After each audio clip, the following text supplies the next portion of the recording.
சனி பகவானின் ஆதிபத்தியம் கொண்ட பூசம் நட்சத்திர சாரத்தில் ஜூன் 18 முதல் ஆகஸ்ட் 10 வரை குரு பகவான் பயணிக்கும் 53 நாட்களில் ஏற்படும் பலன்கள். இக்காலகட்டத்தில் தாங்கள் செய்து முடித்த பணிகளுக்கான அங்கீகாரம் பெறுவீர்கள். அது பாராட்டுகளாகவோ அரசு வெகுமதி அல்லது அரசு அங்கீகாரமாகவோ இருக்கலாம். சிலருக்கு விருதுகளும் கிடைக்கப் பெறுவார்கள். இதுவரை இருந்து வந்த கால் மற்றும் மூட்டு வலிகளுக்கு சிறந்த மருத்துவம் கிடைக்கப் பெற்று அதிலிருந்து விடுதலை அடைவீர்கள். தங்களுடைய மூத்த சகோதரர்களுக்கு தேவையான உதவிகள் செய்யும் சூழ்நிலை உருவாகும். பழைய வாகனங்களை விற்பதன் மூலம் பணவரவு உண்டு.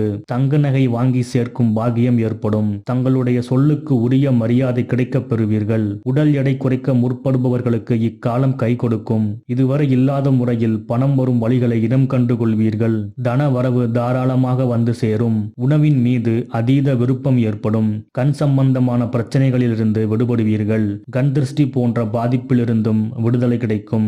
இக்காலகட்டத்தில் எதிரிகளின் பலம் அதிகரிக்காமல் பார்த்துக் கொள்வது சிறப்புகளை உண்டாக்கும். பிறர் சூழ்ச்சிகளில் சிக்கும் சூழ்நிலை மாற்றம் ஏற்படலாம். அது வஞ்சகத்தின் வெளிப்பாடாக கூட இருக்கலாம். சூழ்நிலைகளை உணர்ச்சிகளுக்கு முக்கியத்துவம் கொடுக்காமல் நிதானமாக கையாண்டால் நிம்மதி கிடைக்கும். இதுவரை ஜீரண உறுப்புகளில் இருந்து வந்த உபாதைகள் நீங்கும்.